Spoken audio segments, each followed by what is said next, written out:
वेंगसरकर विराट की बैटिंग से इतना प्रभावित हुए कि उसे अगस्त 2008 में होने वाली वनडे सीरीज के लिए चुन लिया। मुझे जो चीज सबसे पहले प्रभावित कर गई वो थी ऑस्ट्रेलियन पिच पर विराट की शॉर्ट बॉल को खेलने की सहजता। यह हमेशा ही इंटरनेशनल प्लेयर्स के लिए एक अच्छा संकेत होता है, वेंगसरकर ने बताया। उसे टीम में सिलेक्ट करना आसान नहीं था। कई सिलेक्टर्स उसकी जगह तमिलनाडु के सुब्रमण्यम बद्रीनाथ को सिलेक्ट कर रहे थे, लेकिन वेंगसरकर ने सभी पर जोर डाल दिया। जब बोर्ड के तत्कालीन खजांची और तमिलनाडु क्रिकेट के कंट्रोलर एन श्रीनिवासन को यह मालूम पड़ा कि मैंने तमिलनाडु के एक प्लेयर को हटाकर विराट कोहली को लिया है, वो आग बबूला हो गए और जाकर बीसीसीआई प्रेसिडेंट शरद पवार को शिकायत कर दी। अगले दिन उन्होंने मुझे सिलेक्टर्स के चेयरमैन के पद से हटा दिया। लेकिन अच्छी बात यह है कि वो अब भी मेरे विराट को टीम में लेने के फैसले को बदल नहीं सकते थे, वेंगसरकर कहते हैं। अंडर 19 वर्ल्ड कप ट्रॉफी जीतने के 6 महीने के अंदर ही विराट कोहली इंटरनेशनल क्रिकेटर बन गया था। 3 साल के कुछ भीतर ही वो वर्ल्ड कप जीतने वाली सीनियर टीम का मेंबर था। लेकिन फिर भी विराट के इंडिया के लिए शुरुआती दिन बहुत उतार चढ़ाव से भरे थे। एक नए लड़के के अंदर चल रहे तूफान को हर कोई देख सकता था। विराट की पहली बड़ी सीरीज मुंबई में हुए 26-11 के हमले की वजह से बीच में ही रुक गई थी। मैं पहले 5 मैचों के लिए रिजर्व में रखा गया था, लेकिन मुझसे कहा गया था कि आखिरी 2 मैचों में मुझे खिलाया जाएगा। लेकिन अचानक ही वो आतंकी हमले हो गए और सीरीज उन आखिरी 2 मैचों के ठीक पहले ही बंद हो गई। इसलिए मुझे खेलने का मौका ही नहीं मिला।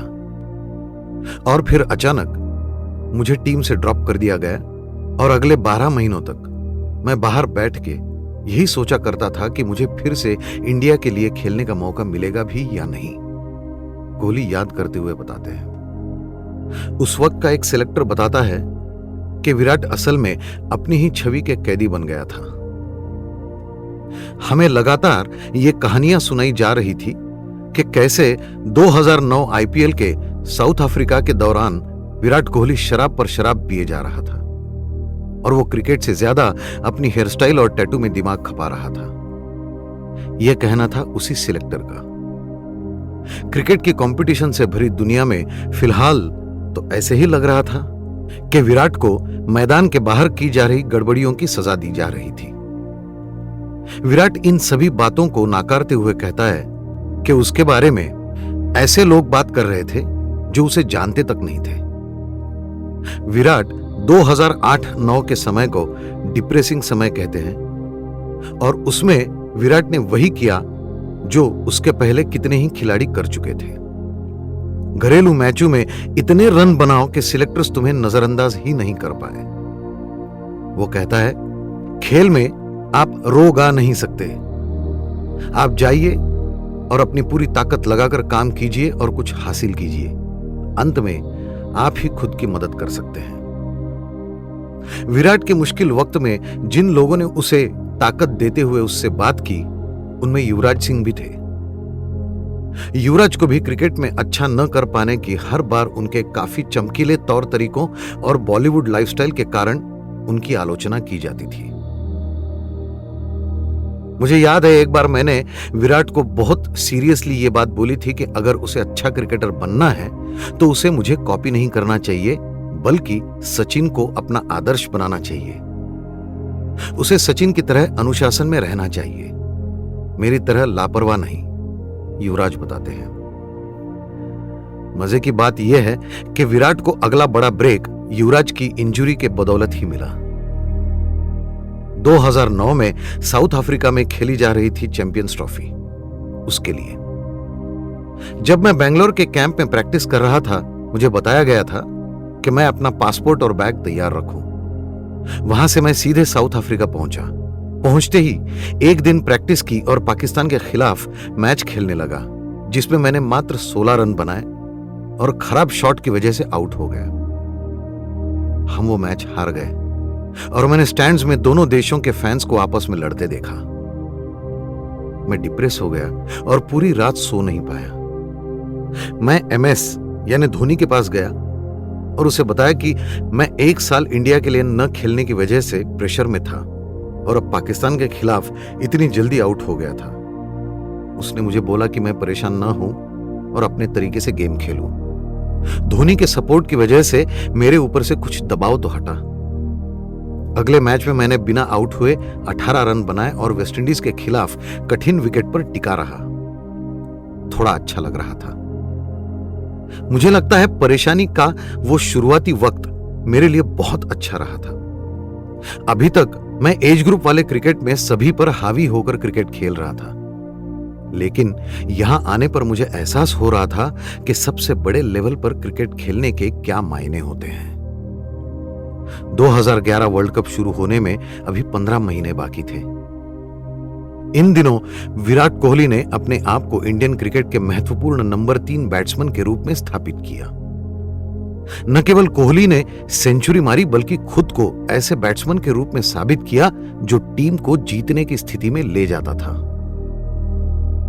स्कोर का पीछा करने के दौरान कोहली और भी बेहतर खेल रहा था। मुझे लगता है कि स्कोर का पीछा करने वाले मैचों में मेरी जीतने की भूख और भी बढ़ जाती है।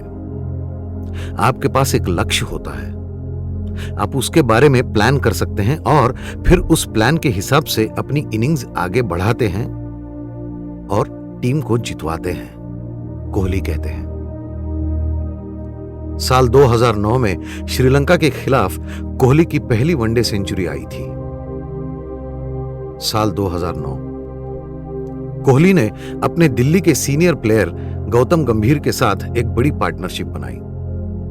कुछ सालों बाद इन दोनों को IPL के एक मैच के दौरान मैदान पर भिड़ते हुए देखा गया, लेकिन उस दिन गंभीर कोहली की बैटिंग से इतने इंप्रेस हुए थे कि विराट को अपनी man of the match trophy और चेक दे डाली।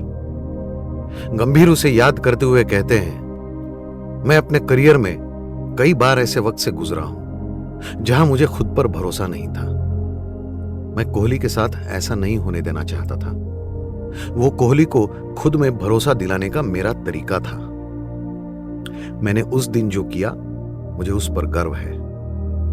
उस इनिंग्स में उस दिन वो सभी चीजें दिखी जो आगे चलकर विराट कोहली की पहचान बन जाने वाली थी।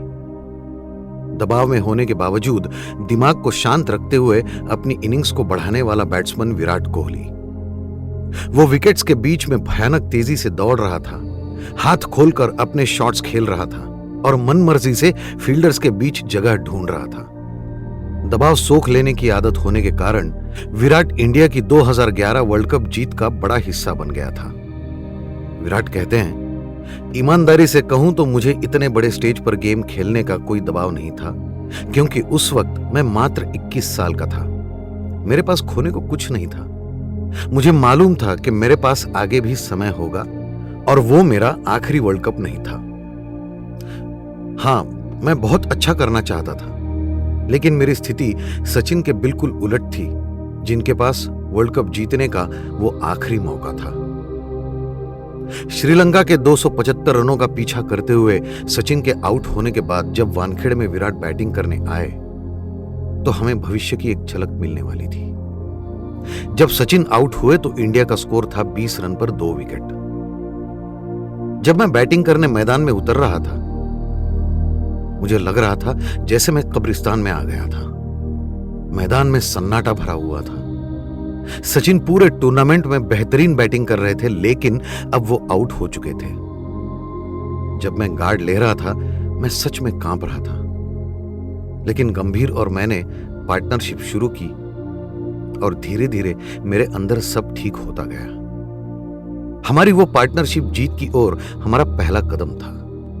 उस इनिंग्स से मुझे बहुत ताकत मिली। मैं खुद में विश्वास करने लगा कि मैं किसी भी सिचुएशन में बैटिंग कर सकता था।